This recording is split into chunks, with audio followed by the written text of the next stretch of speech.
Upang mailigtas ang buhay nga pinakamamahal niyang tao, isang dalaga ang napilitang isakripisyo ang kanyang kabataan at isuko ang kanyang kalayaan upang pakasalan ang isang matandang biyudong mayaman na kilala sa sobrang kalupitan. Ngunit nang umalingaw-ngaw ang sagradong seremonya sa malamig na silid na iyon, isang himala na lubhang nakalilito ang biglang naganap. Ang figurang nakikipagkamay sa hukom ay hindi ang kulubot na matandang iyon, kundi isang batang amo na napakakisik at kagalang-galang. Lubos na nabigla ang dalaga na tila hihinto ang kanyang pahinga. Sino nga ba ang misteryosong binatang ito na pumalit sa lugar ngang matandang pakakasalan niya? Anong nakatutulirong konspirasyon ang totoong nilalaro sa likod ng kasalang ito? Simulan na natin ang kwento. Ang gabing iyon ay higit na malamig at nakapanlulumo kaysa sa mga karaniwang gabi. Humahampas ang malakas na hangin sa mga siwang ng bintana ng ospital. Tila ba ang sanlibutan ay nakikiramay sa pihating bumabalot sa puso ng isang dalagang nangangalang Arah. Sa loob ng emergency room na amoy gamot, si Arah ay nakaupong tulala sa isang matigas na upuang plastik. Ang kanyang mamata ay namamaga dahil sa labis na pag-iyak. Ang kanyang tingin ay blanko, nakatuon sa isang lalaking nasa katanghalian ng buhay na nakahigang ng hihina, na may iba't ibang uri ng at transparent na tubo na nakakabit sa kanyang marupok na katawan. Ang lalaking iyon ay si Benigno, isang mapagmahal na ama, at ang tanging pinakamahalagang yaman na pag-ari ni Arah sa mundong ito. Ang tunong heart monitor ay patuloy na tumutunog, bumabasag sa katahimikan ng silid. Ngunit ang ritmo ng tunok na iyon ay tila bumabagal habang lumilipas ang oras.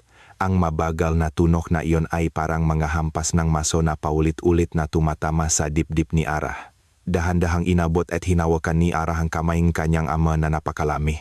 Ang kamay na dati matipuno, ang kamay na laging nakbabanat ng buto araw at gabi upang palakihing mag-isa si Arah mula nang pumanaw ang kanyang ina. Ibinaba ni Arah ang kanyang ulo, inilapit ang kanyang mukha sa likod ng kulubot na kamay ng ama. Tay, kailangan niyong magpakatatag. Hindi niyo pwedeng iwan si Arah na mag-isa. Nangako kayo na sasamahan niyo ako hanggang sa makapagtapos ako. Kailangan niyong tuparin ang pangakong yon. Bulong ni Arah na nanginginig ang boses sa pagpipigil ng iyak. Muli na namang pumatak ang kanyang maluha nang hindi mapigilan, umagos sa likod ng kamay ni Benigno. Sa likod ng bawat malalim na kalungkutan, laging may dakilang plano ang Diyos na tahimik na kumikilos upang palakasin ang kaluluwa ng kanyang maanak. Minsan, ang pinakamabigat na pagsubok ay ibinibigay hindi upang sirain ang ating buhay, kundi upang sanayin ang katatagan ng ating puso at patunayan kung gaano katapat ang ating pag-ibig sa taong pinakamamahal natin. Ngunit para kay Arah sa gabing ito, ang planong iyon ay tila napakadilim at nakakatakot. Ang pinto ng emergency room ay biglang dahan-dahang bumukas. Isang doktor na nakaputing Amerikana ang pumasok na may mabigat na hakbang. Dala-dala ang isang medical chart. Ang mukhang doktor ay tila balisa. Malinaw na hindi ito magandang balita para sa pamilyang pasyente.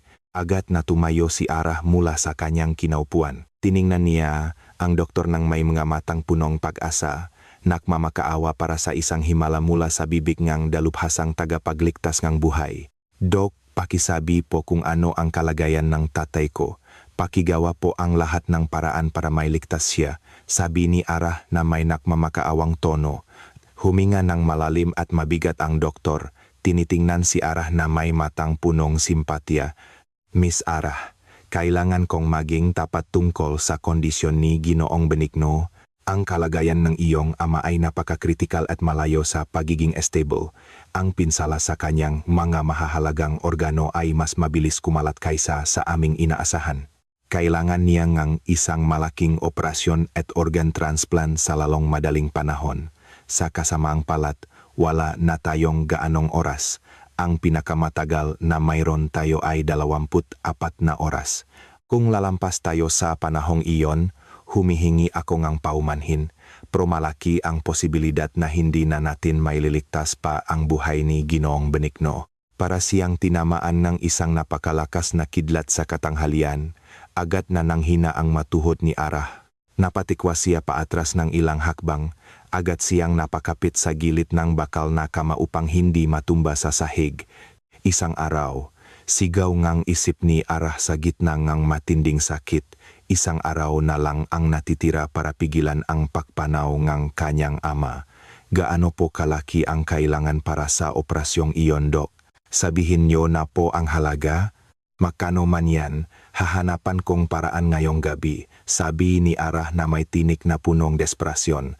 Kahit nasa kaibuturan ng kanyang puso, alam niyang ang laman ng kanyang pitaka ay hindi sapat kahit para sa pambili ng gamot ngayong araw. Ang medical procedure na ito ay napakakomplikado at mapanganib, Miss Arah.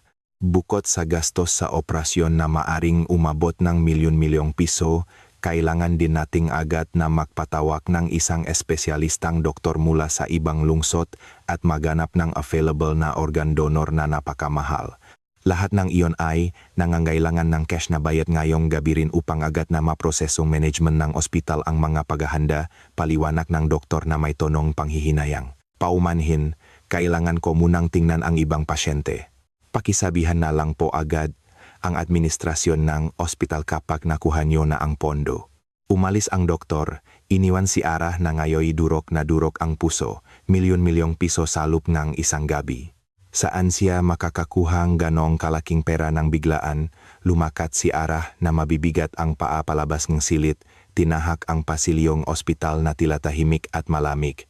Ang kanyang depensa ay tuluyan ng bumaksak. Lumuhod siya sa malamig na sahig na baldosa, tinakpan ang kanyang mukha ng dalawang palat at umiyak ng umiyak, inilalabas ang lahat ng bigat sa kanyang dibdib. Sa sandaling nararamdaman ng tao na wala na siyang ibang malalapitan sa mundo, doon niya matatanto na ang Diyos na lamang ang tanging maasahan at mahihingan ng tulong. O, Panginoon, na mahabahin at mapakmahal, iligtas niyo po ang buhay na aking ama. Handa po akong ipakpalitan kahit anong mayroon ako. Kahit ang buhay ko po ay ibibigay ko, basta't makahinga lang muli si tatay at mabuhay ng malusok tulad ng dati, dasal ni Arah sa gitna ng kanyang mahikbi na nakaadurok ng puso. Ang katapatan ng pag-ibig ng isang anak ay isang banal na ilaw na hindi kailanman mapapawi ng gabagyo sa buhay. Minsan, ang sakripisyo ay ang pinakamataas na wikang pag-ibig na hindi nangangailangan ng maraming matatamis na salita. Ngunit ang anyo nito ay napakatoto at madalas ay nagdudulot ng malalim na sugat. Sa gitnang pag-iyak at kawalangang pag-asa ni Arah, biglang may narinig siyang tunog ng mabibigat na sapatos na pantalon. Ang tunog ngayabak na iyon ay mabagal na papalapit sa kanyang kinaupuan. Ang tunog ay umalingaw-ngaw. Sa mga pader ng pasilyo, ang ospital, binasa ang nakabibinging katahimikan ng gabi. Dahan-dahang itinaas ni Arah ang kanyang mukhang basang luha. Ang kanyang mga matang na mamaga ay bahagyang pumikit upang makita kung sino ang dumarating. Sa kanyang harapan ay nakatayo ang isang lalaking may edad na nakasuot ng isang mamahaling itim na suot. Ang hitsuraeng lalaki ay kapansin-pansin at hindi nababagay sa kapaligiran ng isang pampublikong ospital kung saan ginagamot ang ama ni Arah. Ang lalaking iyon ay si Don Ricardo, isa siyang matandang negosyante na tanyak sa lungsod dahil sa kanyang nag-umapaw na kayamanan. Ngunit si Don Ricardo ay mayroon ding masamang reputasyon, malupit, tuso, at laging ginagawa ang lahat ng paraan upang makuha ang kanyang gusto. Sa likod mismo ni Don Ricardo ay nakatayo si Lorna. Si Lorna ay tiyahin ni Arah, kapatid ng kanyang ina na kanina pang tanghali ay nawawala at walang pakialam sa kalagayan ni Benigno. Tita Lorna, saan po kayo galing maghapon? Kritikal si tatay. Kailangan niya nga milyon-milyon para sa operasyon ngayong gabi, sabi ni Arah habang sinusubukang tumayo mula sa sahig. Umaasa ang kanyang puso na ang kanyang tiyahin ay magdadala ng liwanag sa kanilang problema, ngunit ang pag-asang iyon ay agad na naglaho.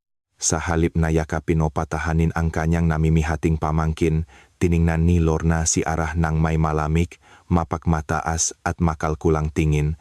Alam ko na ang lahat, Arah, kaya nga dinala ko si Don Ricardo dito ngayong gabi. Siya lang ang tanging tao sa lungsod na ito na kayang iligtas ang buhay ng tatay mo ngayong gabi rin, sagot ni Lorna na may tonong pangmamalit. Agad na lumingon si Arah, itinuon ang kanyang tingin kay Don Ricardo. Pinakmasdan siyang matandang lalaki mula ulo hanggang paa. Pagkatapos ay ngumisi si Don Ricardo.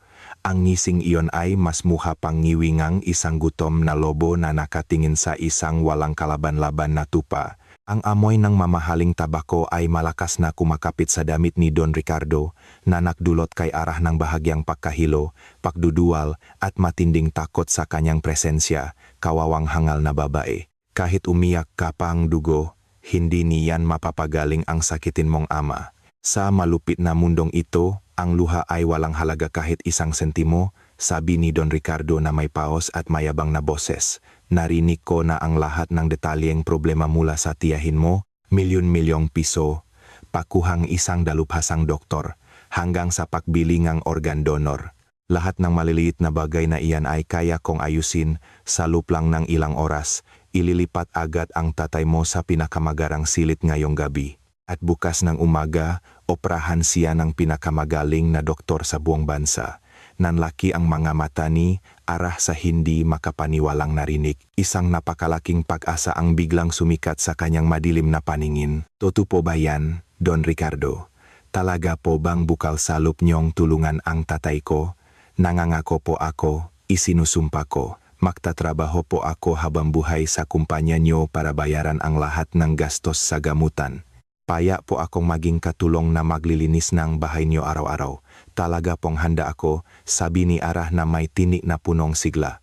Ang luhang ginhawa ay nagsimula ng mamuo sa kanyang nga mata. Bahagyang tumawa si Don Ricardo. Isang tawa na tila ng insulto sa dignidad ni Arah. Magtatrabaho habang buhay. Kamo, ang sahot mo bilang isang mahirap na babaeng walang degree sa kolehiyo ay hindi kailanman sasapat kahit para lang pambayad sa interes ng pera ko. Arah, hindi ko kailangan ng isang hamak na katulong. Mayroon na akong daan-daang alila na handang magtrabaho sa aking mansyon, sagot ni Don Ricardo habang nakakrus ang magabraso sa dibdib. Muling kumabo ng malakas ang dibdib ni Arah. Ang hangin sa paligid niya ay biglang naging manipis. Isang masamang kutob ang nagsimulang gumapang sa kanyang isipan. Kung hindi po iyon, ano po ba talaga ang gusto niyo bilang kapalit? Tanong ni Arah na may boses na unti-unting nanghihina. Humakbang si Don Ricardo, pinakipot ang pagitan nila. Tinitigan niya ng malalim ang mga mata ni Arah na punong takot. Ako ay isang tunay na negosyante, Arah. Hindi ako nakbibigay kahit ano ng walang kapalit. Bibigyan kong bagong buhay ang nag-aagaw buhay mong ama. Bilang kapalit, kailangan mong isuko ang buhay mo sa akin. Pirmahan mo ang kasulatang ito at maging asawa ko ngayong gabi rin. Tila huminto sa pag-ikot ang mundo. Nanigas ang hininga ni Arah sa kanyang lalamunan. Nanlaki ang kanyang mga mata habang nakatingin sa matandang kulubot ang mukha sa kanyang harapan. Maging asawa, Don Ricardo, mas matanda pa po kayo sa tatay ko. Paano po ako magpapakasal sa inyo? Tanggi ni Arah na nanginginig ang boses sa matinding takot. At ano namang problema doon? Inisip mo pa ba ang tungkol sa pag-ibig, sa kalayaan, o sa ganda ng iyong kabataan? Putol ni Don Ricardo na may tumataas at galit na tono. Tingnan mo ang tatay mo sa loob ng silid na iyan. Nakbibilang siya ang segundo patungo sa kanyang kamatayan. Samantalang ikaw dito ay makasarili pa ring iniisip ang kasiyahan ng iyong kabataan. Isa kang anak na walang utang na loob at hindi marunong tumanaw ng pasasalamat. Ang matatalim na salita ni Don Ricardo ay tumuso ng malalim. Tamang-tama sa puso ni Arah. Lumingon ang dalaga sa mukhang kanyang tiyahin, humihingi ng huling tulong. Tita Lorna, tulungan niyo po si Arah. Ayaw ko pong piliting magpakasal sa matandang ito. Pakiusapan niyo po siya. Humanap po tayong ibang paraan. Hikbi ni Arah habang hawak ang manggas ng damit ng tiyahin. Ngunit marahas na iwinaksi ni Lorna ang kamay ni Arah. Umiwas ng tingin at suminghal ng may pagkainis. Huwag ka ngang maging tanga, Arah. Ang ganitong gintong pagkakataon ay hindi darating ng 2 beses sa buhay mo. Kapag tinanggihan mo ang alok niya, tiyak na mamamatay ang tatay mo ngayong gabi. Gusto mo bang matawag na suwail na anak na pumatay sa sarili niyang ama? Isa pa, siguradong magiging maginhawa ang buhay mo kung mag-aasawa kang isang napakayamang tulad ni Don Ricardo. Tumigil ka na sa pag-iyak at huwag kang maging makasarili. Talagang nawasak at nadurok ang puso ni Arah nang marinig iyon. Ang taong may kadugo, na dapat sanay magpoprotekta sa kanya, ay siya pang malupit na naktutulak sa kanya sa naglalagablap na bangin ng impyerno. Muling tiningnan ni Ara nang may kalungkutan ang pinto ng emergency room. Sa likod ng bakal na pintong iyon, may isang dakilang lalaki na handang maktiis ng gutom araw-araw para lang mapag-aral siya. Isang dakilang lalaki na ang balikat ay laging pinakakomportableng sandalan ni Ara kapag siya ay pagod. Kung tatanggihan ni Ara ang nakatutulirong alok na ito, bukas ngang umaga ay hindi na niya muling makikita ang mainit ng ngiti ng kanyang ama. Hindi na niya muling maririnig ang malumanay na boses ng kanyang ama na laging nagpapakalma sa kanya. Ang katapatan ng pag-ibig ng isang tao ay sinusubok hindi sa panahong tayo'y nasa tuktok ng kaligayahan, kundi sa panahong tayo'y bumabagsak at kailangang isuko ang lahat ng ating sariling kaligayahan upang makitang ang pinakamamahal natin ay patuloy na nakahihinga sa mundong ito. Dahan-dahang inilabas ni Don Ricardo ang isang itim na leather folder mula sa kanyang mamahaling bag. Kumuha siyang isang puting papel na may selyo at isang panulat na ginto at iniharap ito mismo sa mukha ni Ara na basang luha. Ang oras ang tatay mo ay paurong na, Ara. Bawat segundong nag-aalinlangan ka, lalong humihina ang tibok ng pusong tatay mo at papalapit sa kamatayan. Pirmahan mo ang kasulatang ito ngang pagpayag na magpakasal ngayon din. Sa sandaling matuyo ang tintangang panulat na ito sa papel, tatawagan ko agad ang pinakamagaling na espesyalistang doktor, pananakot ni Don Ricardo na may malamig tiyak at hindi tumatanggap ngang anumang pagtanggi na tono. Nanginginig ng husto ang kanang kamay ni Ara. Tiningnan niya ang papel na may selyo ng may blangkong paningin. Lalong lumakas ang agos ng kanyang luha, bumabasa sa kanyang maputlang nga pisngi.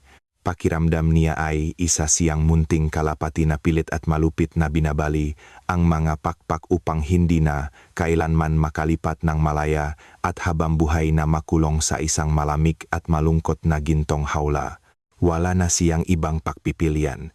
Naipit sa pagitan ng manipis na linya ng buhay at kamatayan ng kanyang pinakamamahal na ama. Sa wakas ay natanto ni Ara ang mapait na katotohanan sa gabing iyon na kailangan niyang ibaon ng malalim ang lahat ng kanyang pangarap, mithiin at ambisyon para sa isang tunay na sakripisyo ng pag-ibig. Ang mahakbang ni Ara ay tila napakabigat na parabang pasan niya ang libu-libong kilong bigat ng magabato sa kanyang malilit na balikat. Ang hangin sa loob ng emergency room ay lalong lumamig at tumatagos hanggang sa buto. Ang tunog ng heart monitor ay patuloy pa ring mabagal, tila nakbibilang na lalabing oras sa buhay ni Benigno. Sa nanginginih na kanang kamay ni Ara, mahigpit na hawak ang isang makintab na gintong panulat. Ang panulat ay napakalamig, kasinlaming ang puso ng matandang lalaki na pilit itong iniabot sa kanya. Ang matandang iyon ay si Don Ricardo, isang malupit na negosyante na ngayoy nakatayong mayabang sa pintuan ng silid.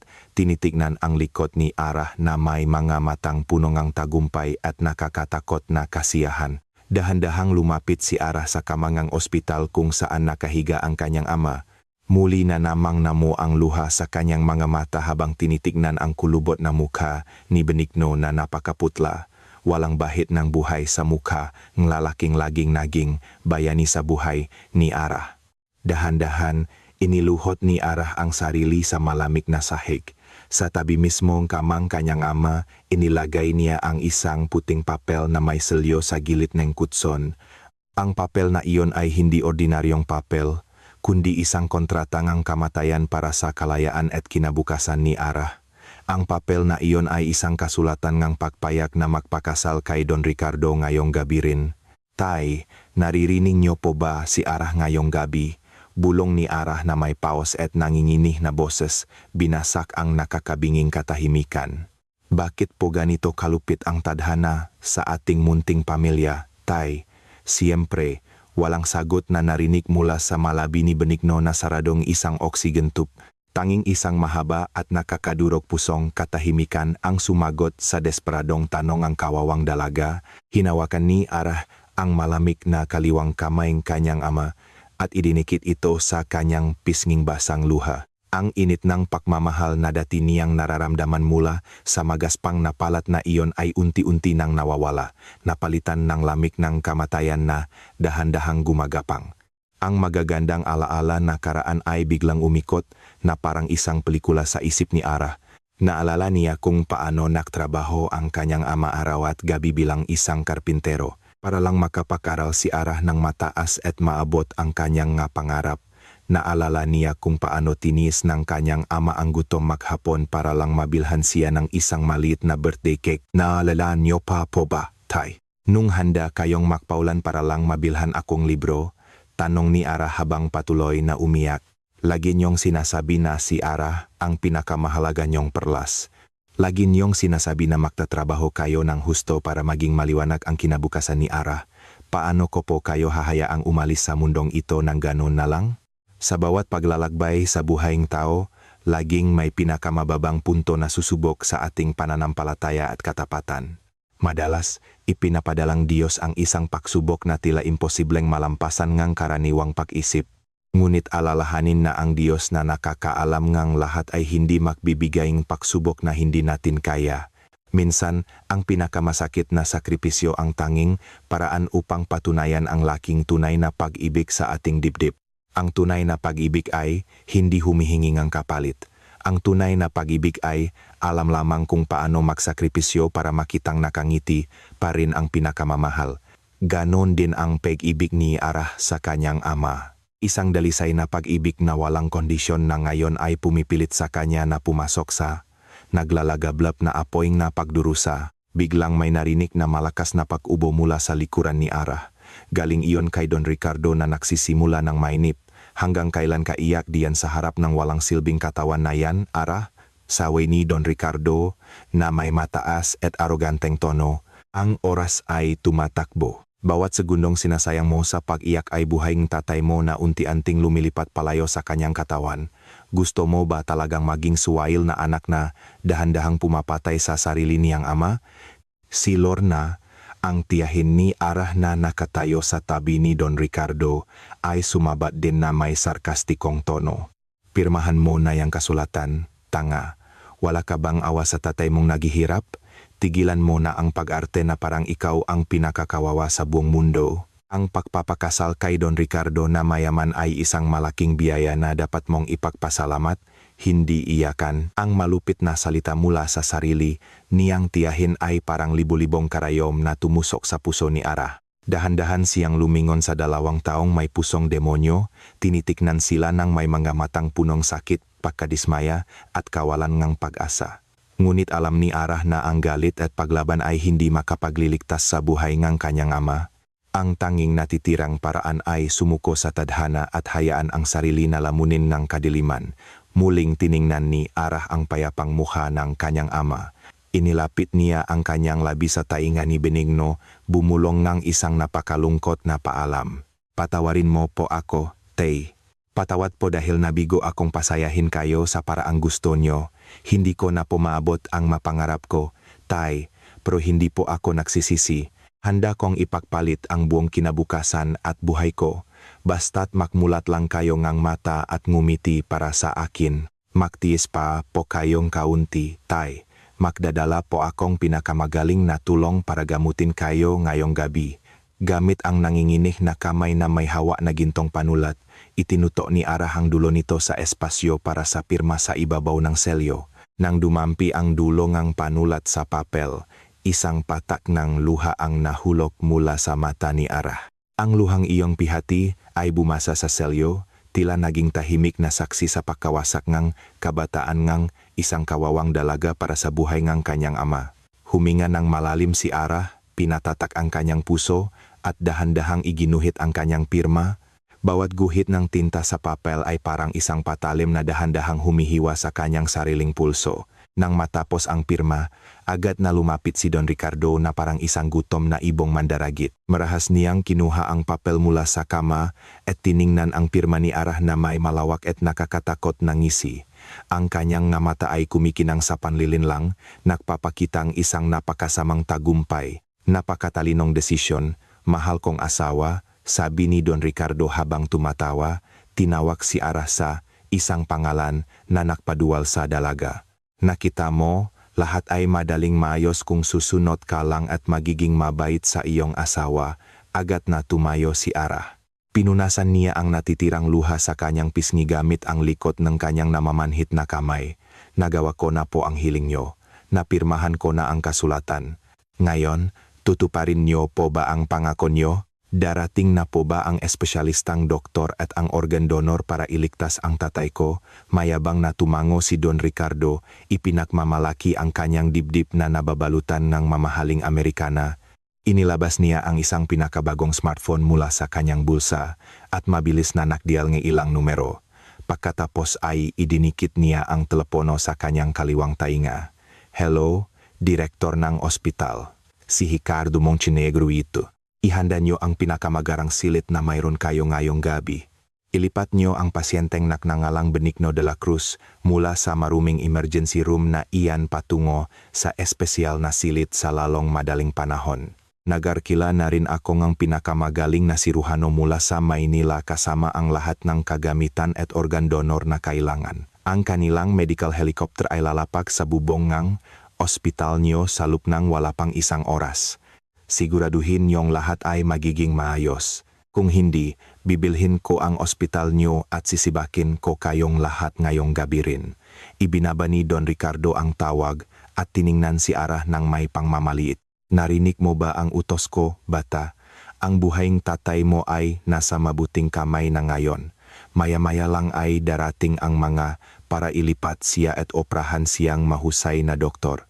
Huminga ng maluwag si Ara. Ang libu-libong kilong bigat na dumadagan sa kanyang dibdib ay tila nabawasan. Maliligtas ang kanyang ama. Paulit-ulit na sabi ngang isip ni Ara. Mabubuhay ang kanyang ama at iyon lang ang pinakamahalaga sa mundo para sa kanya ngayon. Maraming salamat po, Don Ricardo.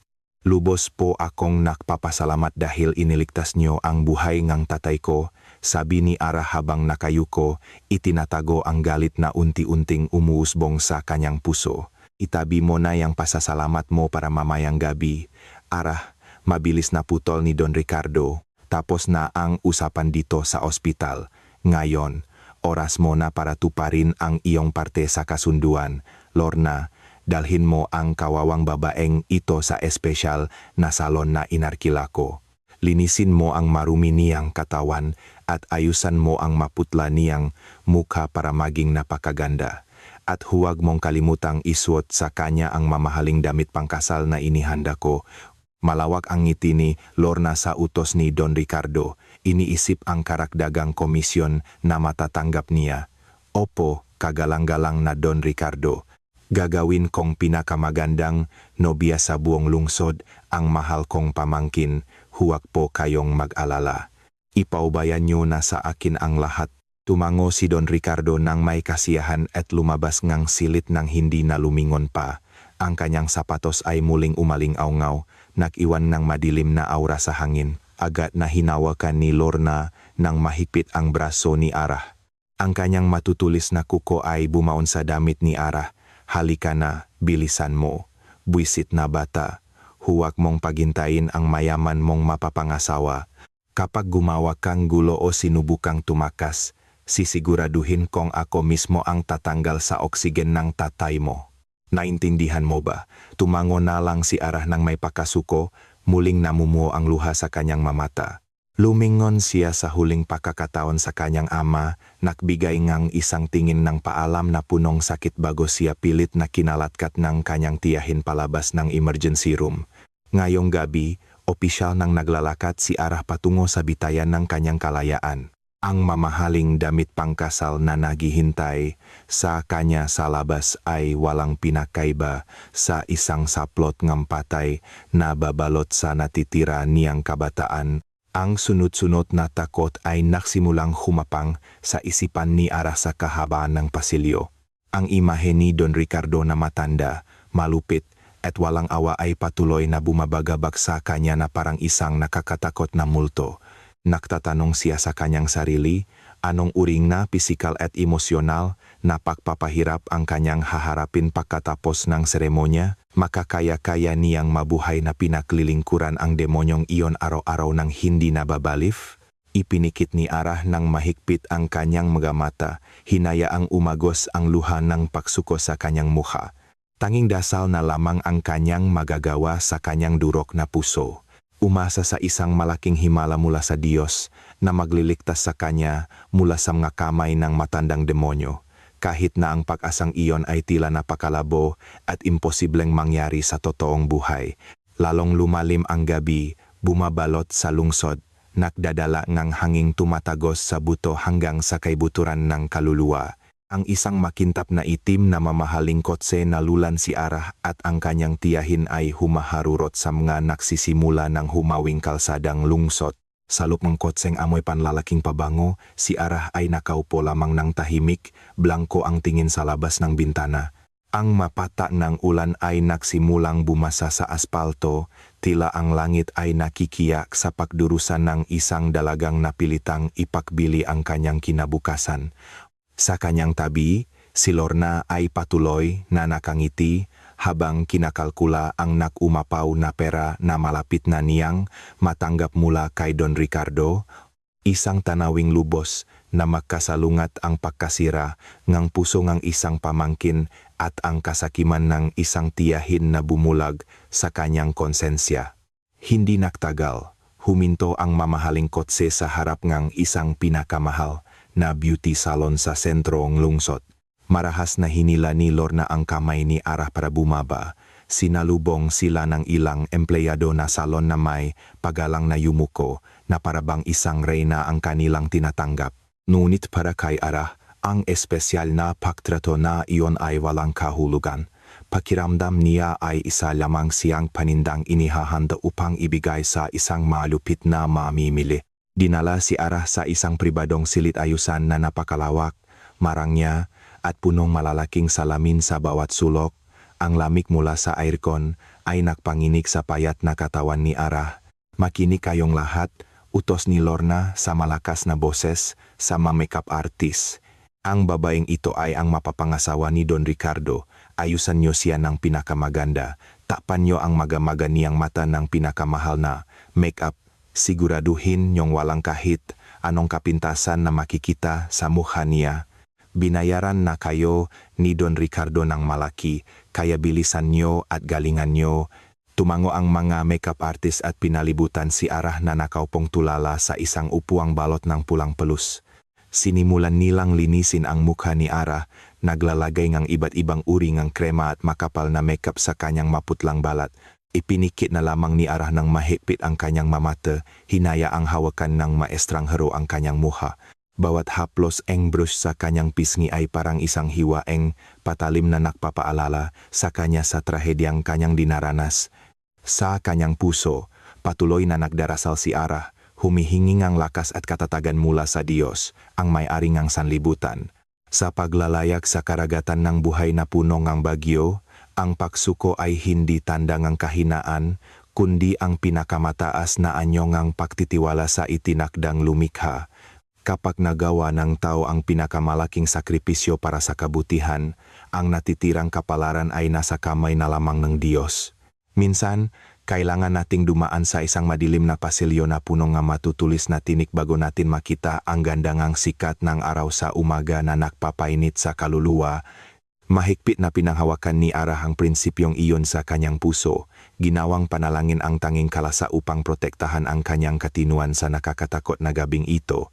Habang abala ang mga makeup artist, mahinang narinig ni Arah ang bulungan ng dalawang katulong na nakatayo sa kanyang likuran. Mahina ang kanilang boses, ngunit dahil sa katahimikan ng silit, malinaw pa ring narinig ni Arah ang bawat salita. Kawawa naman ang magandang dalagang ito, bulong ngang unang katulong habang nakatingin ng may awa kay Arah sa salamin. Hindi niya ba alam ang nakakatakot na reputasyon ng mapapangasawa niya? Narinig ko, ito na raw ang ikaapat na kasal ni Don Ricardo sa loob ng 5 taon. O nga, napakabata pa niya at mukhang inosente. Sagot ng pangalawang katulong na nanginginig ang boses sa takot. Naalala mo ba yung dating asawa ni Don Ricardo, yung magandang babae mula sa kabilang baryo? Balita ko, 3 buwan lang siyang tumagal sa mansyon na iyon, tapos bigla na lang nawala. May mga sismis na tumakas daw siya dahil hindi na kinaya ang pambubukbok gabi-gabi, pero may nagsasabiring nawi na siya sa wheelchair habang buhay. Hinaan mo ang boses mo, babalangang unang katulong. Baka marinig tayo ng mataray niyang tiyahin, mukhang ipinagbili na siyang ang sarili niyang pamilya para sa pera at yaman. Mga trabahador lang tayo dito, wala tayong kapangyarihang iligtas siya mula sa kamay ngang matandang halimaw na yon. Nang marinig ang lihim na usapan, tila huminto ang daloy ng dugo sa buong katawan ni Arah. Kumabok ng napakabilis ang kanyang puso, nakbomba ngang matinding takot hanggang sa kanyang utak. Nagsimulang manginig ng husto ang kanyang katawan. Nahirapan siyang huminga dahil sa biglang paninikip ngang kanyang dibdib. Ang maimahengang pagpapahirap, kalupitan at pagkawala ng dating asawa ni Don Ricardo ay umikot sa kanyang isipan. Papunta na ba siya sa sarili niyang libingan ngayong gabi? Ang desisyon ba niyang iligtas ang buhay ng kanyang ama ay magdadala sa kanya sa isang impyerno sa lupa na mas malupit pa sa kamatayan? Nang makitang biglang nanginginig si Arah, agad siyang nilapitan ni Lorna na may galit na mukha. Walang pakialam ang kanyang tiyahin sa takot na nararamdaman ng kanyang pamangkin. Sa isang mabilis at patagong kilos, kinurot ni Lorna ng napakalakas ang kaliwang braso ni Arah na nakpatili sa dalaga sa sakit. Anong nangyayari sa'yo? Hangal, bakit ka nanginginig na parang sinasapian? Bulong ni Lorna nang may matalim na tinig sa tainga ni Arah. Makinig ka, Arah. Huwag na huwag mong sisirain ang gabing ito sa makalokohan mo. Nakalimutan mo na ba ang usapan natin sa ospital? Kapag may isang patak ng luha na sumira sa mamahaling makeup na ito, ako mismo ang tatawag sa siruhano para kanselahin ang operasyon ng tatay mo. Gusto mo bang mamatay si Benigno ngayong gabi dahil sayo? Ang malupit na banta ay parang isang buhos ng malamig na tubig na nakpabalik sa katinuan ni Arah. Ang masalita ni Lorna ang pinakamabisang sandata para patahimikin ang anumang paktutol ni Arah. Para sa buhay ng aking ama, sigaw ng isip ni Arah. Para sa hininga ni tatay, kailangan kong maging matatag, napalunok si Arah at dahan-dahang tumango. Pilit niyang pinangiti ang kanyang ngalabi na lumihang isang pekeng ngiti na napakalungkot tingnan sa salamin. Mabuti, masunuring bata, ganyan dapat. Manatili kang nakangiti hanggang matapos ang seremonya, papuri ni Lorna na may pekeng tono. Pagkatapos ay bumalik siya sa malambot na sofa habang umiinom ngang mainit na tsaa. Ang oras ay patuloy na lumipas, dinala si Arah palapit sa bangin ngang kanyang pagkawasak. Matapos ang makeup, oras na para isuot ni Arah ang damit pangkasal na inihanda ni Don Ricardo. Dinala ito ng dalawang katulong ng may pag-ingat. Isang puting-puting trahe de boda na may mahabang saya na humahagot sa sahig, pinalamutian ng kumikinang na tunay na diamante. Napakagarang disenyo, elegante, at tiyak na nakakahalaga ngang milyon-milyon. Para sa sinumang normal na babae, ito ay isang pangarap na damit. Ngunit para kay Arah, ang kumikinang na puting damit ay walang anumang ganda. Nang dumampi ang tela nito sa kanyang balat, naramdaman ni Arah ang lamig ng kamatayan na pumasok sa kanyang maugat. Ang bigat ng damit ay dumagan sa kanyang dibdib, lalong nakpahirap sa kanyang pahinga. Ang mataas na kuwelyo ay parang isang lubid na nakasakal sa kanyang lig. Sa mga mata ni Arah, ang mamahaling damit ay walang pinakaiba sa isang saplot ngang patay na maghahatid sa kanya sa libingan. Nakatayo si Arah sa harap ngang malaking salamin. Ang inosenteng dalaga na kanina lang ay umiyak sa ospital ay nakiba na ang anyo. Naging isang napakagandang nobya na parang isang diwata, ngunit ang kagandahang iyon ay isang maskara lamang. Sa likod ng makapal na makeup at nakakasilaw na damit ay isang kaluluwang durok na umiyak ng dugo. Tiningnan niya ang sariling refleksyon ng may blangkong tingin. Natanto ni Arah ang isang bagay ngayong gabi, ang dati niyang sarili. Ang masayahing dalaga na may malaking pangarap para sa kanyang ama ay opisyal nang namatay. Ang natitira na lang ay isang walang lamang katawan, isang magandang manika na handa nang ibigay sa malupit nitong amo. Panginoon, patatagin niyo po ang aking mampaa sa pahakbang patungo sa lugar ng pagpapahirap na iyon. Gawin niyo pong ang bawat sakit na aking mararanasan ay maging kabayaran sa aking makasalanan at katubusan para sa pagaling ng aking ama, dasal ni Arah sa kanyang puso. Ang isang pagdurusa na nakabatay sa tapat na pag-ibig ay hindi kailanman magtatapos ng walang kabuluhan. Kahit na ang daan ay tila madilim at nakakatakot, Ang himala ay laging dumarating sa hindi inaasahang pagkakataon, tinutulungan ang magadakilang kaluluwa na handang magsakripisyo para sa kaligayahan ng iba. Tapos na ang oras ng paghahanda, sabi ni Lorna habang tumatayo. Ang kanyang boses ay bumasak sa katahimikan at nakpabalik kay Ara sa mapait na katotohanan. Nandito na sa labas ang kotseng susundo mula sa pamilya ni Don Ricardo. Isuot mo na ang sapatos mo, Ara. Baka magalit ang matanda mong prinsipe kapag naghintay siya ng matagal. Ipinikit ni Ara ang kanyang mata, huminga ng malalim sa huling pagkakataon at humakbang palabas ng silit patungo sa madilim na tadhana na naghihintay sa kanya sa lugar ng kasalan. Bawat yapak niya ay parang tunong ng kampa ng kamatayan. Si Ara ay naklakat ng nakayuko, nilakpasan ang mga empleyado na nakatingin sa kanya ng may awa. Alam nilang lahat na ang magandang dalaga ay papunta sa isang gintong hawla na punong lason. Sa gabing iyon, sa ilalim ngang malakas na ulan, opisyal nang iniwan ni Ara ang kanyang payapang buhay. Pumasok siya sa kotse na may duro na puso, handang harapin ang nakakatakot na figura na malapit ng agawin ang lahat ng kanyang kaligayahan sa ngalan ng isang sapilitang kasal na itinali ng isang utang na loob. Ang malakas na ulan ay patuloy pa ring bumubuhos sa lungsod, tila ang langit ay naging tahimik na saksi sa pihatingang isang taong isinakripisyo ang kanyang buong buhay. Ang mamahaling kotse na lulan si Ara ay dahan-dahang lumiko, pumasok sa isang napakalawak na bakuran. Sa likod ng bintanang may hamok, nakita ni Ara ang karangyaan ng tahanan ni Don Ricardo na nakatayong mayabang at nakakatakot. Ang dambuhalang bahay na kulay puti ay parang isang lumang kastilyo na napapaligiran ng matataas na bakal na bakod. Sa bawat sulok ng bakuran ay nakatayo ang dose-dose ng malalaking lalaki na nakaitim at may mababangis na mukha. Ang kapaligiran ay napakalamig, formal, at hindi sumasalamin sa isang lugar na magdaraos ng isang masayang okasyon. Bumaba si Ara mula sa kotse sa tulong ni Lorna na patuloy na mahigpit na nakahawak sa kanyang pulso. Ang puting damit pangkasal na may mga diamante ay lalong bumigat, tila naging isang posas na ikinulong ang bawat galaw niya. Nang tumapa ang paa ni Ara sa marmol na sahig mansyon, agad na tumagos ang lamig sa kanyang balat. Ang kinang nga chandelier na kristal ay lalong nakpadilim sa puso ni Ara. Walang mangiti mula sa mga bisita, walang masayang tuktugin ng kasal. Tanging matatalim na tingin mula sa mga guardiya at isang nakabibinging katahimikan. Makinig ka, Ara. Bulong ni Lorna na may pagbabanta. Nandiyan na sa mesa ang hukom mula sa munisipyo. Upo ka mag-isa sa likod ng kurtina sa kabilang silid. Huwag na huwag kang sisigaw, iyak ng malakas o gagawa ng anumang kalokohan.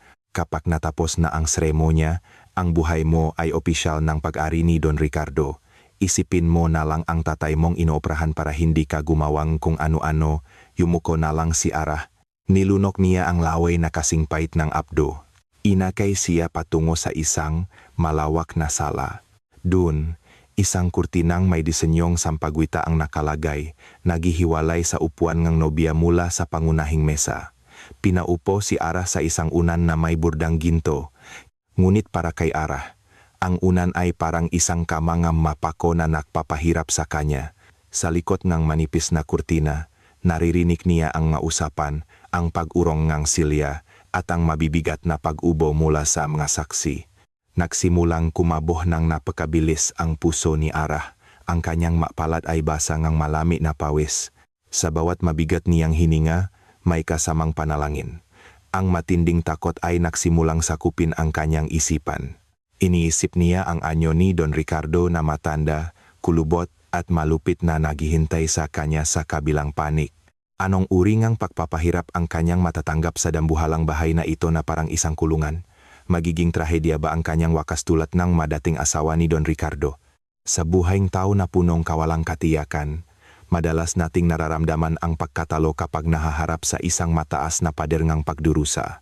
Ngunit maniwala sa isang katotohanan na ang Diyos ay hindi natutulog. Ang mahabaging Diyos ay hindi hahayaan ang kanyang matuwid na anak na mawasak sa kamay ng sakim. Minsan, ang tulong ng Diyos ay dumarating sa mga huling sandali, sa paraang misteryoso at sa pamamagitan ng mga taong hindi natin inaasahan. Ang pag-ibig, Ne isang anak na handang isakripisyo ang kanyang kinabukasan para sa buhay. Ne kanyang ama ay isang banal na panalangin na kayang tumagos sa langit, yumanik sa trono, ne Diyos at maganyaya, ne maga himala. Magsisimula na ang seremonya ng kasal, sabi ng hukom na nagpatigil sa daloy ng dugo ni Ara. Hinihiling sa lahat ng masaksi at pamilya na isailan ang kanilang mga cellphone upang maging taimtim, tahimik at mayos ang sagradong seremonya. Kinagat ni Ara ang kanyang ibabang labi ng mahigpit, pinipigilan ang kanyang mahikbi. Muli na namang umagos ang kanyang luha, binabasa ang kanyang mamahaling makeup.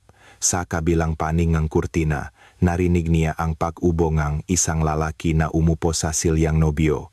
Siya na ba si Don Ricardo? Bakit ang kanyang mahakbang kanina ay tila mas matatak at hindi nakakalat katulad ng isang matanda? Ngunit hindi na nag-isip pa si Ara dahil sa takot na bumabalot sa kanya. Handa na po ba ang lahat ng masaksi? Tanong ng hukom. Ang kanyang boses ay umalingaw-ngaw sa buong silid.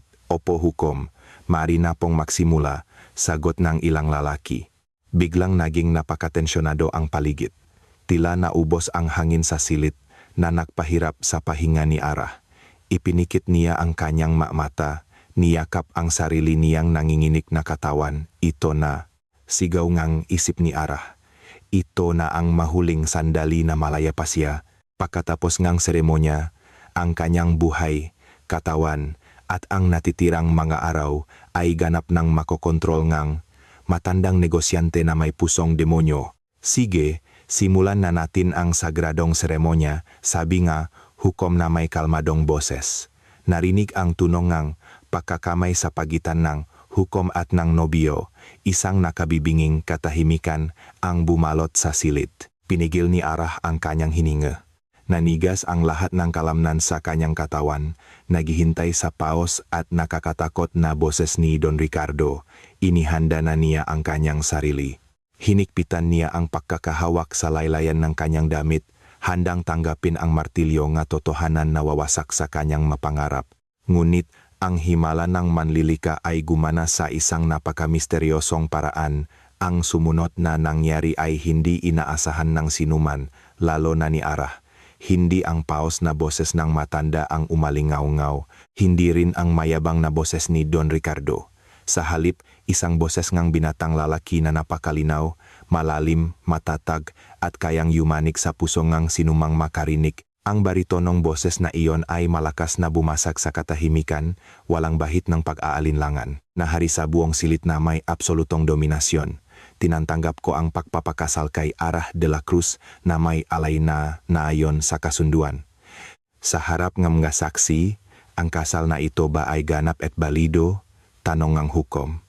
Opo, sila ay ganap ng mag-asawa, mabuhay ang bagong kasal.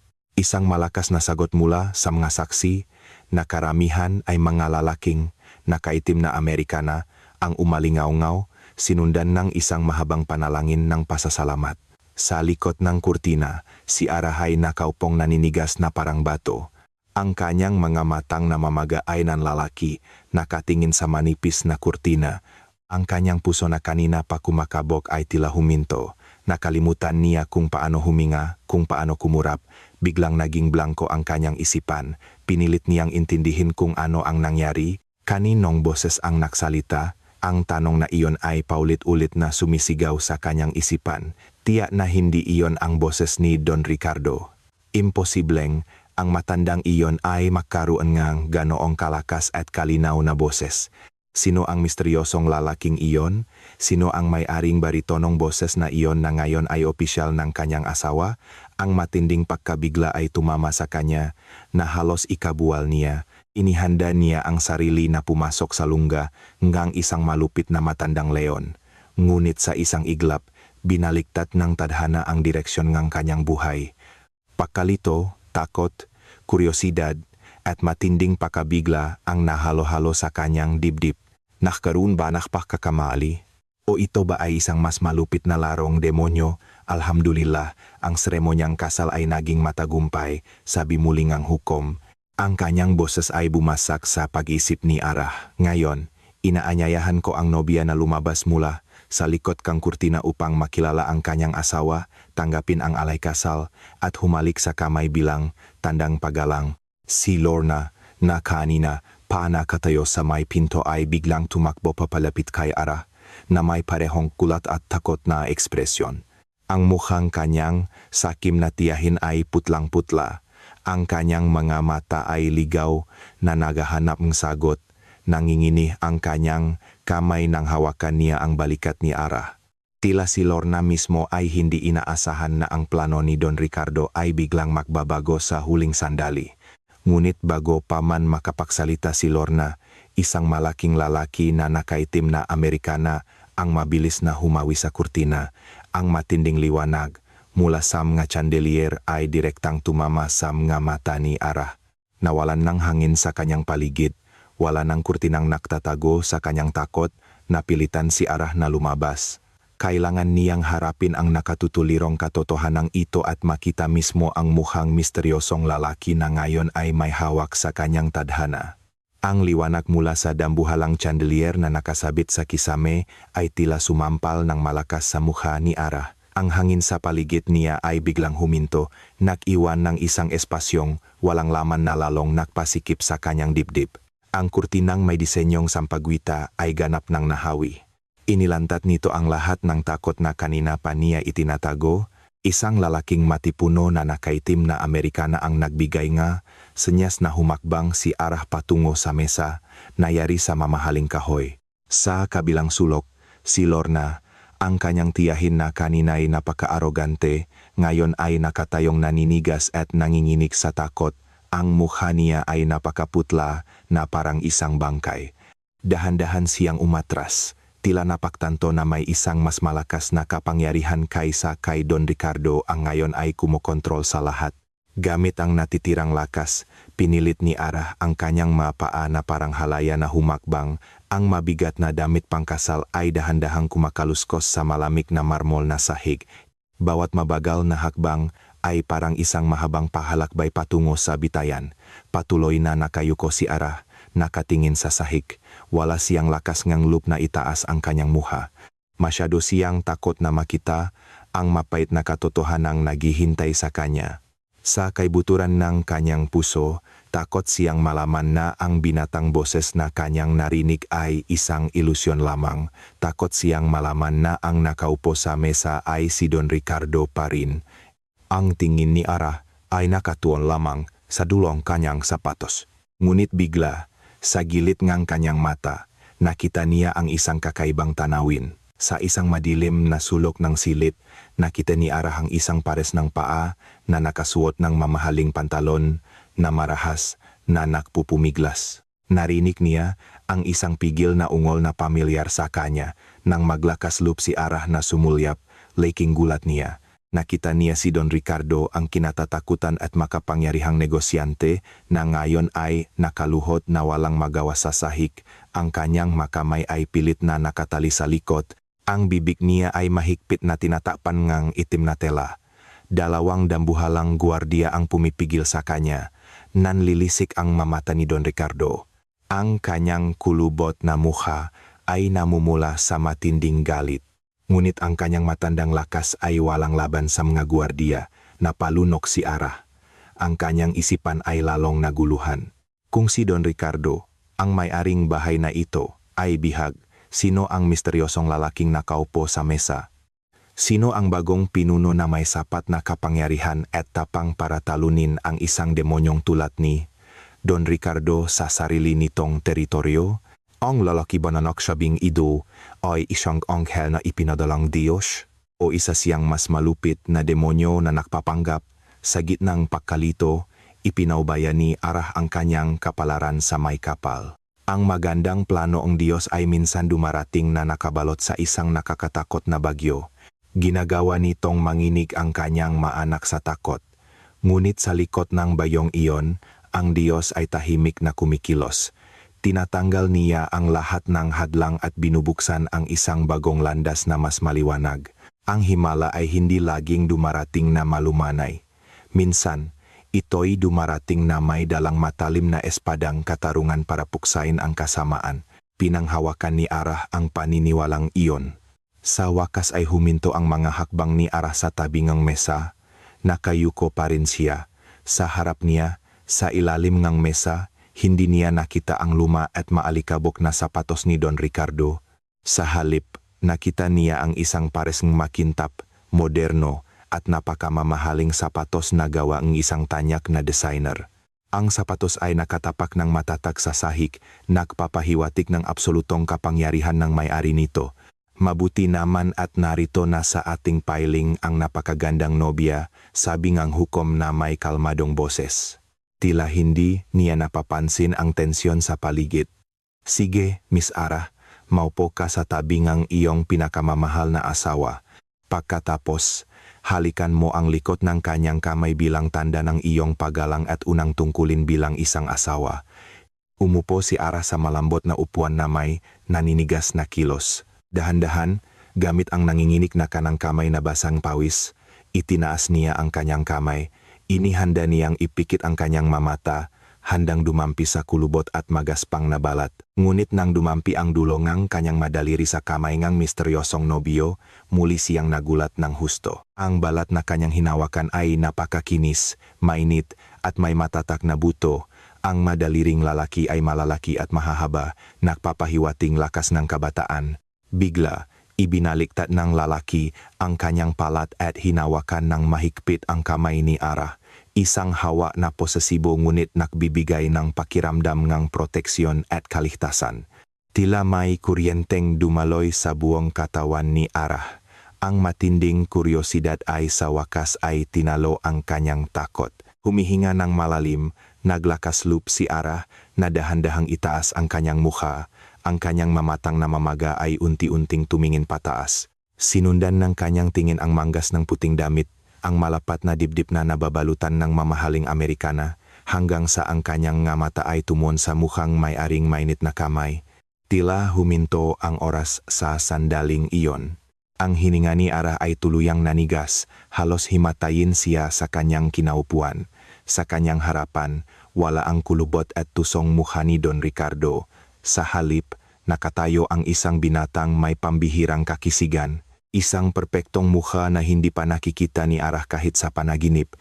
Ang lalaki ay may matatah na panga, matangos na ilong at makapal na kilay. Ngunit sa likod ng kanyang kakisigan na parang isang prinsipe, may isang napakalamig na aura na tumatagos sa buto. Ang kanyang matang kasing talim at kasing dilim ng isang agila ay direktang nakatitik sa makamata ni Ara. Isang tingin na malalim, misteryoso, at tila kayang alamin ang bawat lihim sa kaluluwa ni Ara. Ang lalaking iyon ay si Marco, isang batang amo at pinunong isang dambuhalang kumpanya na ngayon ay pilit at ganap na kinuha ang kontrol sa tadhana ni Ara. Sino ka? Bulong ni Ara na halos hindi marinig. Nanginginig ang kanyang malabi.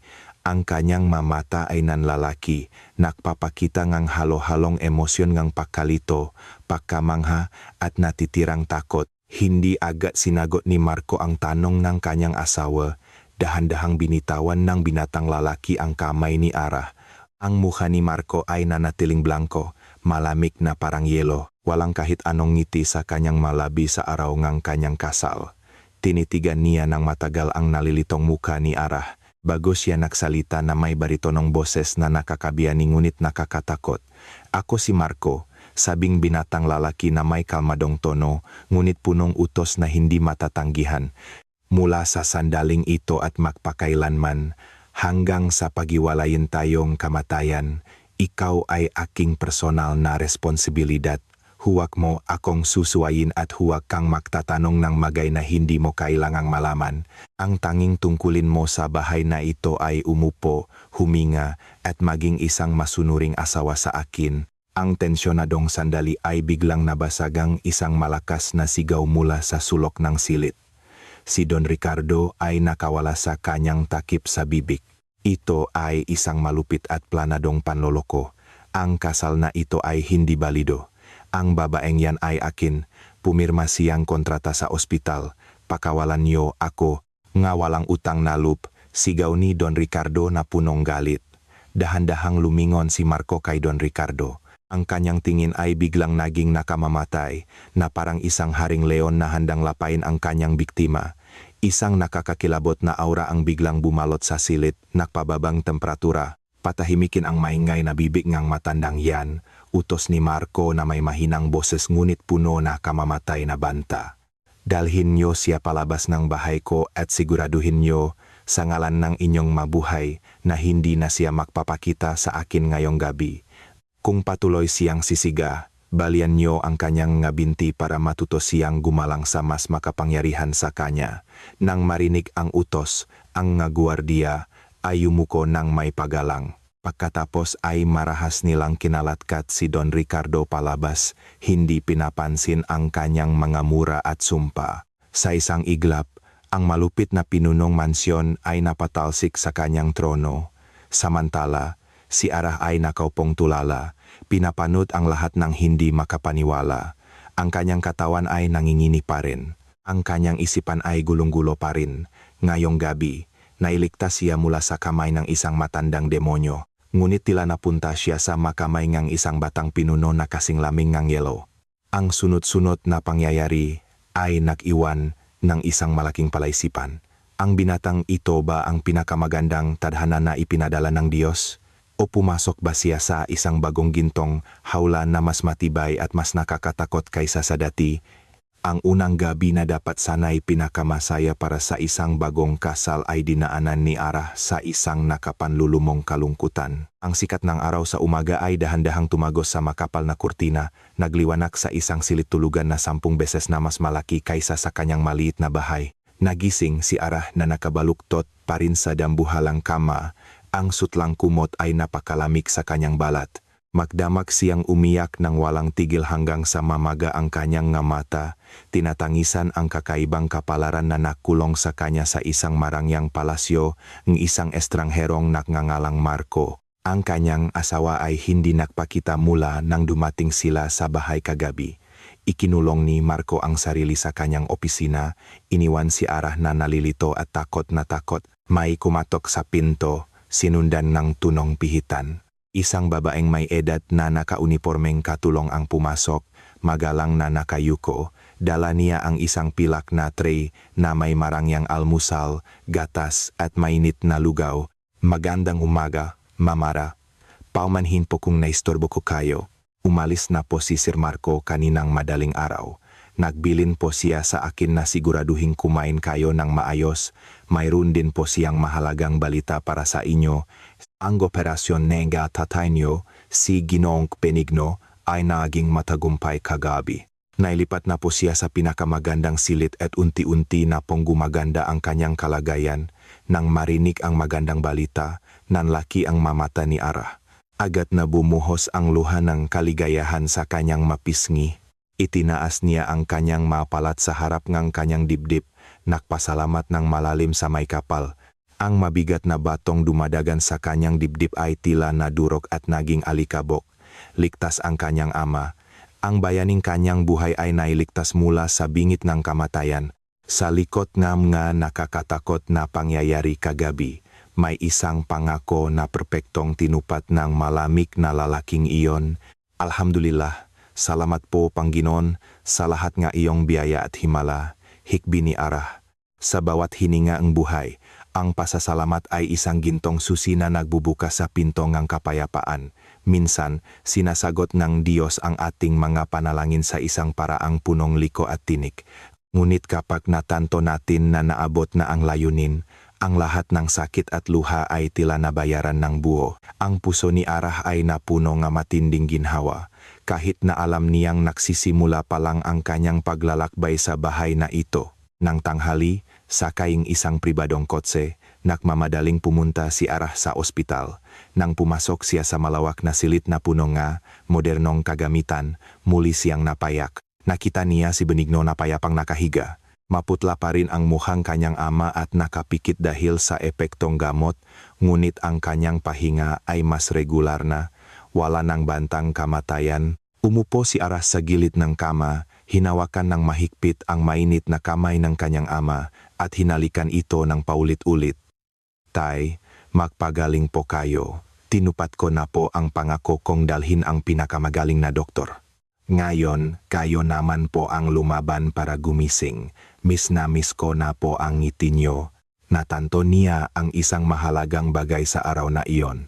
Si Marco, ang lalaking may mukhang yelo na ngayon ay kanyang asawa, ay hindi isang sinungaling tulad ni Don Ricardo. Si Marco ay may walang hanggang kapangyarihan at kayamanan para gawing possible ang impossible sa loob lamang ng isang gabi. Ngunit ito ay nagdulot ng isang bagong tanong sa isip ni Arah. Kung nasa kay Marco na ang lahat, bakit niya pa pinahirapang agawin si Arah mula sa kanyang tiyuhin? Bakit ang isang batang at napakakisik na pinunong kumpanya ay magpapakasal sa isang mahirap na babaeng tulad niya? Kung hindi para pahirapan siya, ang maaraw ay naging linggo. Ngunit ang simula ngang buhay may asawa ni Arah sa mansyon ay hindi nagkaroon ngang liwanag. Ang dambuhalang bahay ay unti-unting naging isang malamig at malungkot na gintong hawla. Si Marco ay laging nanatiling malamig at malayo. Lagi siyang umaalis ng maaga at umuwi ng hating gabi.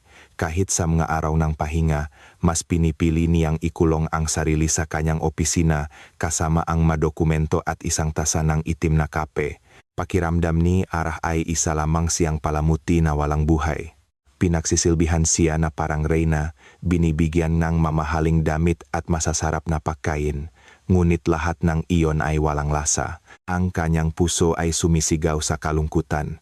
Nagsimula siyang mag-isip na pinakasalan siya ni Marco para sa paghihiganti. Inagaw siya ni Marco para ipahiya si Don Ricardo. Pagkatapos, hinayaan na lang siyang mabulok sa isang sulok ng bahay. Isang gabing umuulan, naglakasloop si Arah na gumawa ng isang hakbang.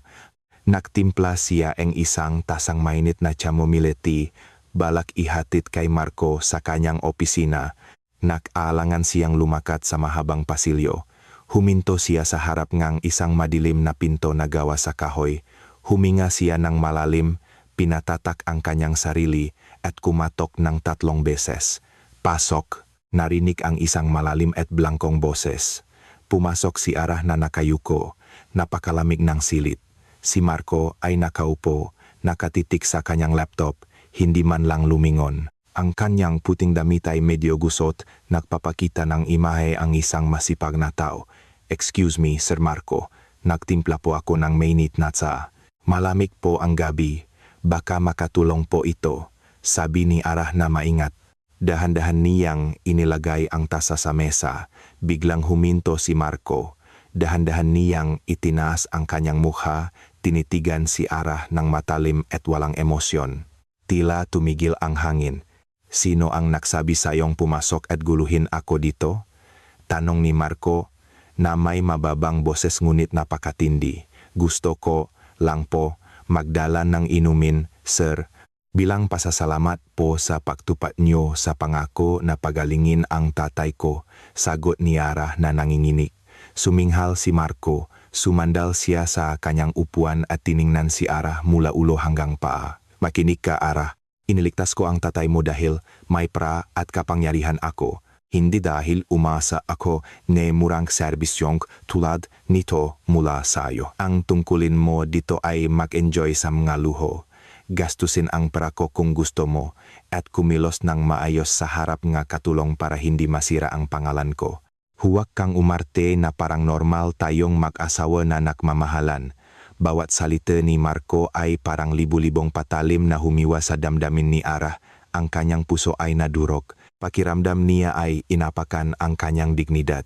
Nagsimulang mamuo ang luha sa kanyang nga mata. Patawarin niyo po ako, sir. Hindi ko na po ulitin ito at hindi ko na po guguluhin ang buhay niyo, sabi ni Arah na paos. Walang hiningan ng sagot. Mabilis siyang tumalikot at tumakbo palabas. Tumakbo siya sa pasilyo. Tinatakpan ang kanyang bibig para hindi marinig ang kanyang ngahikbi.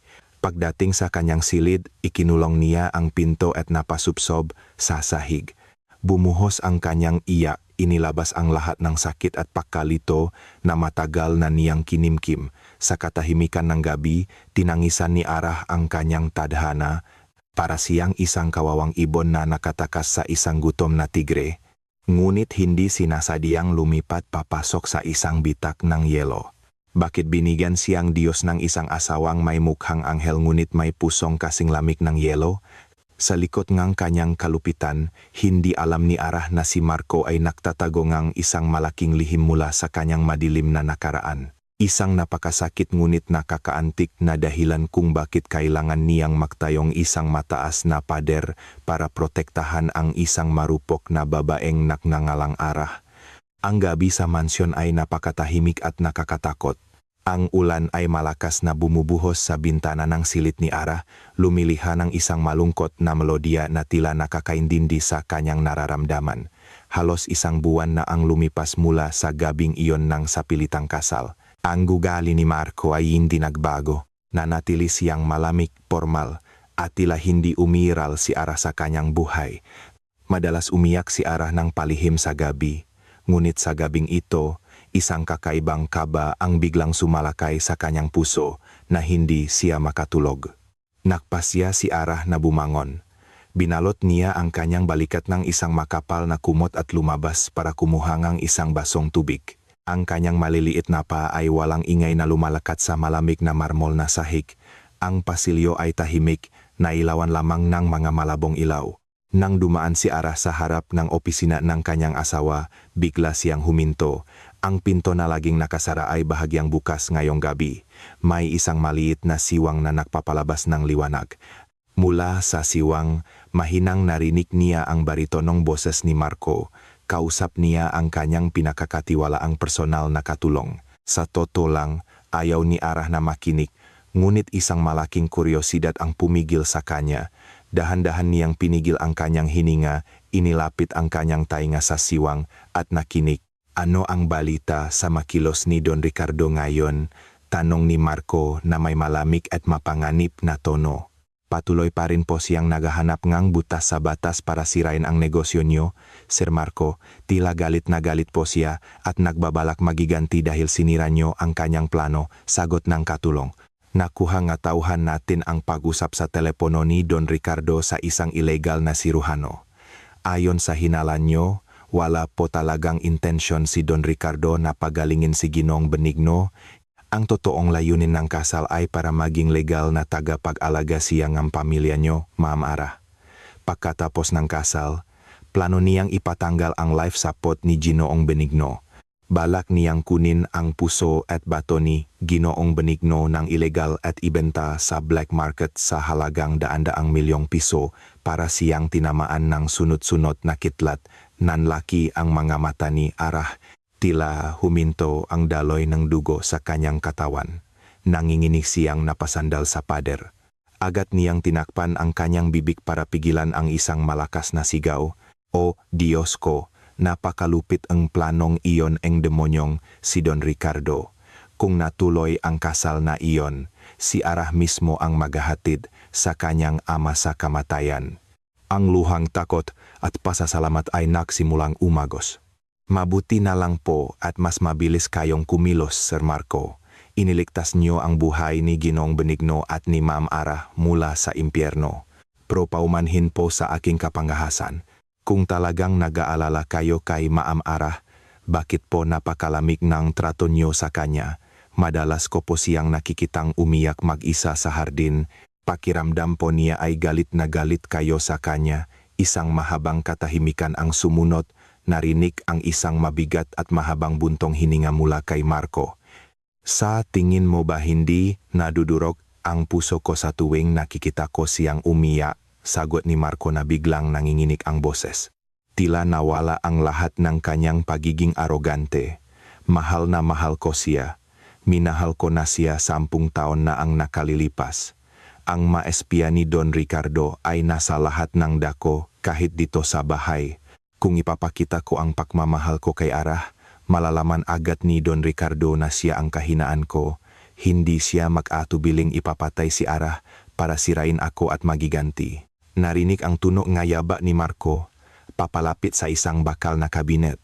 10 taon na ang nakalilipas, nang itakwil ako ang aking pamilya ampunan sa lansangan, halos mamatay ako sa ginaw sa ilalim ng isang maruming tulay. Kwento ni Marco na may paos na boses. Nang malapit na akong mamatay, isang dalagita na may sira-sirang damit ang lumapit. Wala siyang pera, Pero ibinigay niya sa akin ang kanyang pinakamainit na scarf at ibinalot ito sa aking lik.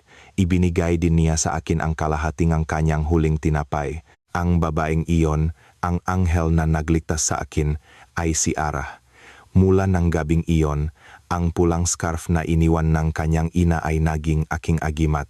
Ipinangako ko sa sarili ko na magiging pinakamakapangyarihan ako sa bansang ito para mahanap ko siya ulit at gawing reynan ng buhay ko. Sa likod ng siwang, napaupo na si Arah sa malamig na sahig.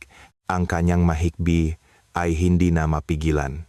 Ang kanyang dibdib ay sumikip dahil sa halo-halong emosyon ngang pagkaantik, pagsisisi, at isang napakalaking pag-ibig, ang pulang scarf. Naalala ni Arah ang bagay na iyon. Ito ang huling gawang kanyang yumaong ina na ibinigay niya sa isang kawawang tinedier na lalaki 10 taon na ang nakalilipas.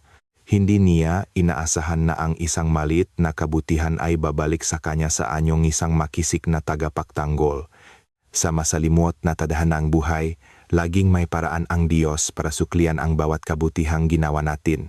Ang tunay na kabutihan ay itinatala bilang isang kayamanan na ibibigay sa atin sa panahon ating pinakamababang kalagayan. Ang tunay na pag-ibig ay hindi laging ipinahahayag sa matatamis na salita. Minsan, ito'y nasa tahimik na sakripisyo, sa pagiging handang hindi maunawaan para lamang sa kaligtasan ngang minamahal. Kailangan kong pilitin ang sarili ko na manatiling malamig at walang pakialam sa kanya. Hanggang sa tuluyan kong mawasak ang lahat ng ilegal na negosyong tiyuhin kong si Don Ricardo at may pakulong siya habang buhay. Pagpapatuloy ni Marco, ang kanyang boses ay muling tumigas. Hayaan mo na munang umiyak si Arah at isipin na isa akong halimaw. Hayaan mo siyang kamuhian ako kung iyon ang magpapanatili sa kanyang ligtas. Basta't hindi siya nasasaktan at patuloy siyang humihinga at basta't nakikita ng aking biyenan na lumalaki ng maayos ang kanyang anak, handa akong tiisin ang lahat ng sakit na ito mag-isa. Nang marinig ang tapat na pagamin, hindi na kinaya ni Arah na makinig pa. Ang kanyang pusong nagelo ay tuluyan ng natunaw. Dahan-dahan siyang umatras, nag-ingat na hindi makagawang ingay. Pagkatapos ay tumakbo siya pabalik sa kanyang silid na may mga luhang umaagos sa kanyang mukha. Pagdating sa kanyang silid, sumupsop siya sa kama at niyakap ng mahigpit ang unan.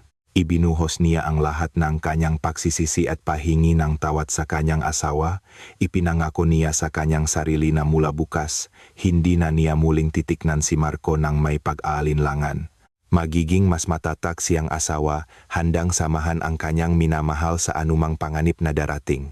Ang katotohanang natuklasan niya sa likod ng pinto ay tuluyan ng gumiba sa pader ng takot sa kanyang puso at pinalitan ito ng isang nag-alap na apoy ng pag-ibig na hindi na kailanman mamamatay. Mula sa gabing iyon kung saan nabunyak ang lahat ng lihim, nagbago ng 180 degrees ang pananaw ni Arah kay Marco. Hindi na niya tinitignan ang kanyang asawa ng may takot at galit. Sa tuwing nakakatinginan sila, yumuyuko si Arah na may namumulang pisngi, pinipigilan ang pintik ng kanyang puso na ngayon ay tumitibok dahil sa pag-ibig. Naging mas maalaga si Arah. Inihahanda na niya ang damit ni Marco tuwing umaga at hinihintay siyang umuwi hanggang hating gabi. Kahit na si Marco ay nanatiling malamig, hindi ito alintana ni Arah. Alam na niya ngayon na sa likod na, makapal na pader na iyon ay isang dalisay at napakalaking pag-ibig para sa kanya. 3 araw pagkatapos ng gabing iyon, biglang dumilim ang kalangitan. Ang mga maitim na ulap ay nakabitin, tila isang masamang pangitain. Nang tanghaling iyon, nasa ospital si Arah, kasama si Benigno na unti-unti nang gumagaling. Nagsisimula na siyang makapagsalita muli. Sinusubuan ni Arah ang kanyang ama ng mainit na lugaw habang nakukuwento. Ang kapaligiran sa silid ay napakainit at payapa, ngunit ang kapayapaang iyon ay biglang nawasak. Ang pinto ni silid ay biglang sinipa ng napakalakas na bumukas at tumama sa pader. Napatayo si Arah sa gulat. Ang mangkong lugaw ay nahulog at nabasag. Mula sa pinto, pumasok ang malupit at tusong si Don Ricardo. Hindi siya nag-isa. Sa likod niya ay 4 na malalaking lalaki na may mga peklat sa mukha. Sila ay mga kilalang hired killer. Magandang tanghali, kaawa-awang pamilya, bati ni Don Ricardo na may nakakatakot na boses. Akala nyo ba ay mabubuhay kayo ng payapa pagkatapos agawin ngang batang iyon ang pinakamahalaga kong pag-ari? Napakatangan nyo? Walang sinuman sa lungsod na ito ang nangahas na ipahiya si Ricardo Montenegro at nanatiling buhay kinabukasan. Kumabo ng napakabilis ang puso ni Ara. Agad niyang iniladlat ang kanyang mabraso. Ginawang panangga ang kanyang sarili para protektahan ang kanyang ama. Ano ang kailangan niyo dito? Umalis na kayo o sisigaw ako at tatawagin ang maguwardiya. Banta ni Ara na nanginginig ang boses. Humalahak si Don Ricardo. Ang kanyang tawa ay umalingaw-ngaw sa buong silit, lumilikhang isang nakakatakot na aura. Sige, sumigaw ka hanggang sa maputol ang lalamunan mo, hangal. Lahat ng CCTV sa palapak na ito ay pinatay na namin at lahat ng gwardiya ay itinali na namin sa basement, sabi ni Don Ricardo habang papalapit kay Ara. Ang mayabang mong asawa ay kasalukuyang naipit sa matinding traffic sa kabilang dulong lungsod. Inutusan ko ang matauhan ko na guluhin ang daan doon. Ngayon ang araw ng aking paghihiganti, papatayin ko ang tatay mo sa harap mismong iyong mga mata. Pagkatapos, kikitnapin kita at pahihirapan para mawasak ang katinuan ng Marco na iyon at magmakaawa sa ilalim ng aking mga paa. Nang marinig ang masamang plano, bumuhos ang luha ni Ara. Lumingon siya sa kanyang ama na putlang-putla sa takot. Sa buhay na ito, madalas tayong nahaharap sa isang madilim na lagusan na tila walang labasan. Ang mga pagsubok ng Diyos ay minsan napakasakit, ngunit maniwala na kapag naabot na natin ang ating hangganan, ang kamayng may kapal ang kikilos. Ang kasamaan na binalot ng kayabangan ay hindi kailanman mananalo laban sa liwanag ng katotohanan na pinoprotektahan ng tapat na panalangin, nagbigay ng senyas si Don Ricardo sa isa sa kanyang matauhan. Agad na hinilang lalaki si Ara at itinapon sa sulok. Umungol si Ara sa sakit ngunit sinubukan pa ring tumayo. Dahan-dahang inilabas ni Don Ricardo ang isang mahaba at matalim na punyal mula sa kanyang Amerikana. Lumakat siya patungo sa kama ni Benigno. Paalam, Benigno. Ikumusta mo ako sa mga demonyo sa impyerno, bulong ni Don Ricardo habang itinaas ang punyal, handang isaksak ito sa dibdib ng kawawang lalaki. Huwag, pakawalan niyo ang tatay ko, siga ni Ara na hysterical. Nagbumigla siya mula sa pagkahawak ng malaking lalaki. Bago pa man tumama ang dulong ng punyal, isang nakagugulat na himala ang nangyari. Ang malaking bintana sa tabi ng kama ay biglang nabasag. Mula sa mga nakalat na bubok, tumalon papasok ang isang lalaking nakaitim na Amerikana na may napakabilis at malakas na kilos na parang isang ligaw na tigre. Perpekto siyang lumapak sa sahig at walang sinayang na segundo. Agad siyang nagpakawalang ang isang malakas at nakamamatay na sipa na tumama sa panga ni Don Ricardo. Tumilapon ang matanda. Ang kanyang marupo na katawan ay bumaksak sa isang masang salamin at ang punyal ay nahulog sa sahig. Nanlaki ang mamata ni Ara. Huminto ang kanyang pahinga nang makita niya kung sino ang bayaning dumating. Ang lalaking iyon ay si Marco, ang kanyang minamahal na asawa.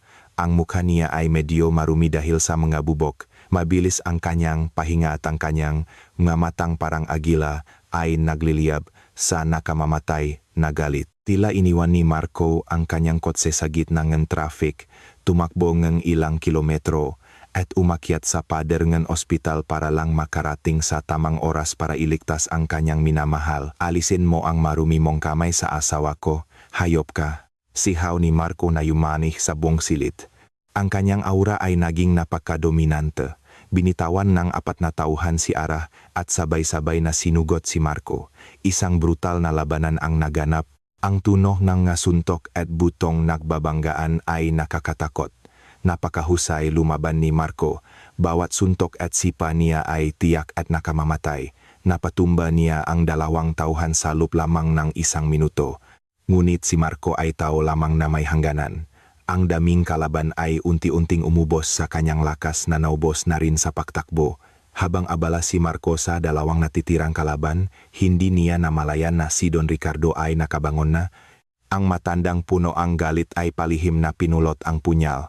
Tiningnan niya si Ara na nanginginig sa sulok. At sa natitirang lakas nganyang puot, tumakbo siya patungo sa dalaga, handang isaksak ang punyal sa puso ni Arah. Mamatay ka na, babaeng malas, sigaw ni Don Ricardo. Namumula ang kanyang mamata sa galit. Nanigas si Arah sa kanyang kinatatayuan dahil sa matinding pagkabigla. Hindi niya may galaw ang kanyang katawan. Ang dulong matalim na punyal ay papalapit ng papalapit sa kanyang dibdib. Ipinikit ni Arah ang kanyang mga mata, handang tanggapin ang sakit na kikitil sa kanyang buhay. Ngunit, ang nakakatakot na sakit na iyon ay hindi dumating.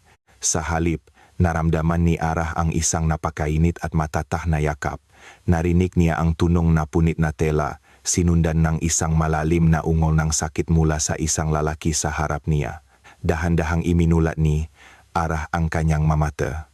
Ang nakakatakot na tanawin sa harap niya ay nagpaguho sa kanyang mundo. Si Marco, ang lalaking kanyang hinahangaan, ay ginawang panangga ang kanyang sarili para protektahan si Arah. Ang punyal ni Don Ricardo ay bumaon ng malalim. Sinira nito ang likod ni Marco. Ang sariwang dugo ay bumulwak, bumasa sa puting damit ng kanyang asawa. Marco, sigaw ni Arah na histerikal at punong kawalan ng pag-asa. Nang makita ang dugo, tumawa ng malakas at masama si Don Ricardo. Ngunit ang tawa niya ay tumagal lamang ng 2 segundo. Si Marco, na tinitis ang matinding sakit, ay mabilis na umikot at nagpakawala ng isang napakalakas na suntok sa sentido ni Don Ricardo. Bumagsak ang matanda at nawalan ng malay. Pagkatapos matiyak na ang panganib ay nawala na, naubos na rin ang lakas ni Marco. Ang kanyang matikas na katawan ay unti-unting bumagsak. Mabilis na sinalo ni Arah ang kanyang asawa. Hinayaan niyang sumandal si Marco sa kanyang nanginginih na mga yakap. Sabay silang napaupo sa sahig na ngayon ay basa na ang dugo. Marco, magtiis ka. Huwag mong ipikit ang iyong mamata. Tulong, tumawag kayong doktor. Sigaw ni Arah habang umiyak sa kanyang asawang duguan. Ang kanyang nanginginig na kamay ay sinubukang pigilan ang pagdurugo. Ang sakripisyo ay ang pinakatunay na patunay ng pag-ibig. Kapag hindi na kayang magsalita ang bibig, ang dugo at sugat ang magsasalita para ipahayag ang damdaming matagal nang nakatago. Ang tunay na pag-ibig ay parang isang malaking bato sa gitnang karagatan. Patuloy itong nakatayo, pinoprotektahan ang nasa likod nito, gaano man kalakas ang hampas nga alon ngang pagdurusa. Dahan-dahang itinaas ni Marco ang kanyang nanghihinang kamay. Hinaplos niya ang basang pisngi ni Arah. Sa unang pagkakataon, ang pader ngang yelo sa mukha ni Marco ay gumuho. Tinitigan niya si Arah ng may napakalambot, mainit, at punong pagmamahal na tingin. Huwag ka nang umiyak, anghel ko. Ayos lang ako, basta't ligtas ka at ang tatay mo. Bulong ni Marco na paus, patawarin mo ako, Arah. Patawarin mo ako sa pagiging malamig at malupit ko. Kailangan kong isuot ang maskarang iyon para protektahan ka sa baliw na matandang iyon. Ikaw ang pinakamahalagang yaman sa buhay ko. Kung nalaman ni Don Ricardo kung gaano kita kamahal, matagal ka na niyang pinatay. Lalong bumuhos ang luha ni Arah. Ikiniling niya ang kanyang ulo, idinikit ang kanyang nosano ni Marco. Hinayaang magsama ang kanilang maluha. Alam ko na ang lahat, Marco. Narinig ko ang lahat sa likod ng pinto ng opisina mo. Ikaw ang batang lalaki na binigyan kong scarf ng nanay ko 10 taon na ang nakalilipas. Hikbi ni Arah, hindi mo kailangang humingi ng tawad. Ikaw ang tunay na bayani sa buhay ko. Mahal na mahal kita, Marco. Huwag mo akong iwan. Magsisimula pa lang tayo. Hindi ka pwedeng sumuko ngayon. Isang napakatamis at magaan na ngiti ang lumitaw sa maputlang labi ni Marco. Tila nawala ang lahat ng sakit sa kanyang likod, napalitan ng isang napakalaking kaligayahan. Sa wakas, nalaman ng kanyang minamahal ang katotohanan at sinuklian ang kanyang pag-ibig. Salamat, Arah. Salamat dahil minahal mo rin ako, sabi ni Marco na pahina ng pahina ang hininga. Ang pulang scarf na iyon ay laging magiging aking agimat, mahal kita higit pa sa buhay ko. Pagkatapos ngang kanyang huling salita, dahan-dahang pumikit ang mga mata ni Marco at ang kanyang kamay ay bumaksak sa sahig. Nawalan ng malay si Marco. Marco, gumising ka. Marco, gumising. Sigaw ni Arah na histerikal. Ilang segundo lang, narinig ang tunog ng sirena ng pulis. Dose-dose ng pulis kasama ang katulong ni Marco at mga gwardiya ang pumasok. Nagulat sila sa madugong tanawin. Mabilis na pinosasan ng mapulis si Don Ricardo at ang kanyang matauhan. Samantala, isang grupo nga doktor at nurse ang pumasok dala ang isang stretcher. Handa silang iligtas ang buhayng bayani. Sa gitnang kaguluhan, si Arah ay nakaluhot lamang sa dugong kanyang asawa. Nakatingin siya sa pintong operating room, nagdarasal ng walang tigil. Humihiling na ibalik ng Diyos ang buhay ng kanyang minamahal. Ang oras ay tila gumagapang ng napakabagal. Sa harap ng operating room, si Arah ay nakaluhod sa malamig na sahig. Ang kanyang damit ay puno pa rin ng tuyong dugo ng kanyang asawa. Ang lamig ng aircon ay hindi kayang pawin ang init ng kaba sa kanyang dibdib. Mahigit 4 na oras na si Marco Salub, lumalaban para sa kanyang buhay dahil sa sugat mula sa punyal na may lason. Patuloy na nakayuko si Arah, nagdarasal ng walang tigil. Ang kanyang ngaluha ay tuyo na, ngunit ang mahigbi sa kanyang puso ay patuloy pa rin. Sa buhay na ito, minsan, saka lang natin napapahalagahan ang isang tao kapag malapit na siyang mawala. Ang pagsisisi ay isang madilim na silid na walang bintana. Lubos na pinagsisihan ni Arah ang kanyang masasamang hinala kay Marco. Sinisi niya ang sarili sa hindi pakakita sa tapat na pag-ibig na matagal nang itinatago ng kanyang asawa. O, Diyos na manggagamot, hinihiling ko po, huwag niyo pong kunin ang buhay ng aking asawa, ibalik niyo po si Marco sa akin. Nangangako po akong paglilingkuran at mamahalin siya habang buhay, bulong ni Arah. Nang matapos ang kanyang panalangin, ang pulang ilaw sa itaas ng pinto ng operating room ay namatay, dahan-dahang bumukas ang pinto. Lumabas ang isang siruhano, tinanggal ang kanyang maskara na may pagot ngunit may ngiting ginhawa. Agad na tumayo si Arah. Kumusta po ang asawa ko, Do? Ligtas na po ba si Marco? Sunod-sunod na tanong ni Arah. Ngumiti ang doktor at tinapik ang balikat ni Arah. Salamat sa Diyos. Napakatatag nga asawa niyo at napakalaki ngang kanyang pagnanais na mabuhay. Ang sugat sa kanyang likod ay napakalalim, proswerte at hindi tinamaan ang kanyang puso at baga. Napatigil na po namin ang pagdurugo at natahi na ang sugat. Nalakpasan na po ni Sir Marco ang pinakakritikal na yugto. Ililipat na po siya sa ICU para sa kanyang pagaling. Makakahinga na po kayo ng maluwag. Nang marinig ang magandang balita, napaluhod si Arah sa sahig at nagpasalamat habang umiyak. Ang mabigat na bato sa kanyang dibdib ay tila nadurog. Ang madilim na bagyo ng pagdurusa ay tuluyan ng lumipas. Ang mahabang gabi ng takot ay nagwakas, nag-iwan ng isang bagong pag-asa. Mabilis na lumipas ang panahon, nagdala ng magandang pagbabago. 3 linggo ang nakalipas, ang katarungan ay naipatupad. Si Don Ricardo at ang kanyang tauhan ay hinatulan ng habambuhay na pagkabilanggo. Wala nang panganib na nagbabanta kay Arah. Malaya na siyang makahinga. Isang hapon, sa hardin ng ospital, napakaganda ngang panahon. Sa isang sulok ng hardin, nakaupo si Benigno sa isang wheelchair. Ang mukha niya ay napakasariwa na, ang putyat ng kamatayan ay nawala na, napalitan ng isang masayang ngiti. Uminom siyang tsaa habang pinapanot ang mag-asawang nakaupo sa isang bangko. Sa bangko, nakaupo si Marco na mas relax na. Ang kanyang mukha ay hindi na malamig, wala nang matalim na tingin. Ang naroon ngayon ay isang lalaking puno ng pagmamahal habang nakatingin sa babaeng katabi niya. Si Arah ay nakaupo sa tabi ng kanyang asawa, suot ang isang simpleng asul na bestida. Dahan-dahang hinawakan ni Marco ang mga kamay ni Arah. Hinaplos niya ito ng marahan, nagpapadala ng init na nakpabilis sa tibok ng puso ni Arah. Alam mo ba, Arah?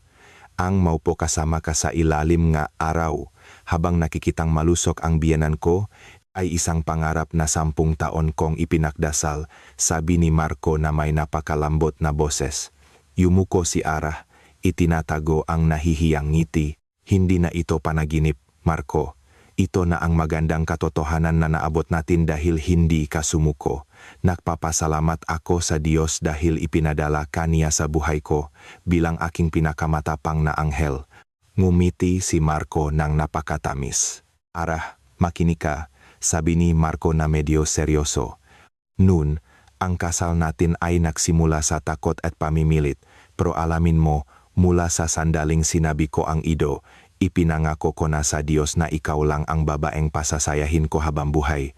Ang kasal natin ay ganap na sa matang Diyos at batas. Hindi na natin kailangan ng isa pang seremonya o malaking selebrasyon. Tumango si Ara, sumasang-ayon, hinikpitan niya ang hawak sa kamay ni Marco. Ang tunay na pag-ibig ay hindi kailangan ng pakilala mula sa libu-libong tao, pagpapatuloy ni Marco. Kailangan lang nito ng tapatan, katotohanan at pagtanggap. Ngayong hapon, sa ilalim ng langit, gusto ko lang sabihin ng isang bagay. Mahal na mahal kita, Ara, ng buong kaluluwa at buhay ko.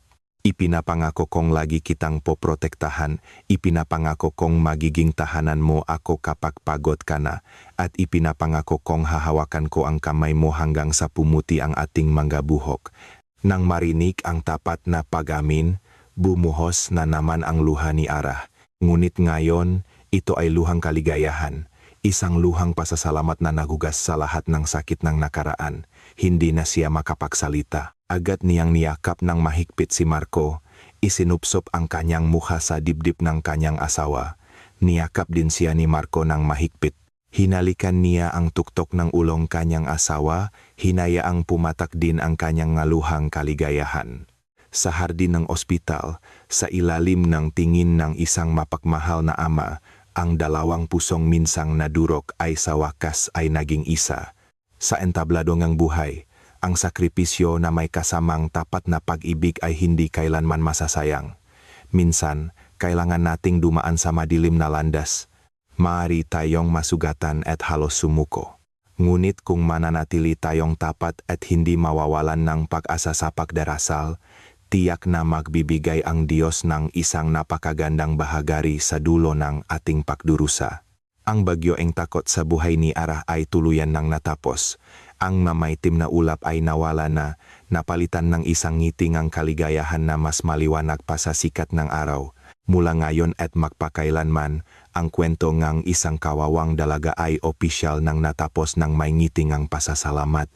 Natakpuan na ni Ara ang kanyang tunay na kaligayahan sa mainit na yakap ng isang matatak na lalaki na laging poprotekta sa kanya, isang makisik na batang amo na walang iba kundi ang kanyang asawa, ang kanyang tagapagtanggol na si Marco. Isang bagong buhay na punong kapayapaan, kasaganaan, at walang hanggang pag-ibig ang ngayon ay nakalatak sa kanilang harapan, handang lakbayin ng magkasama hanggang sa huling hininga.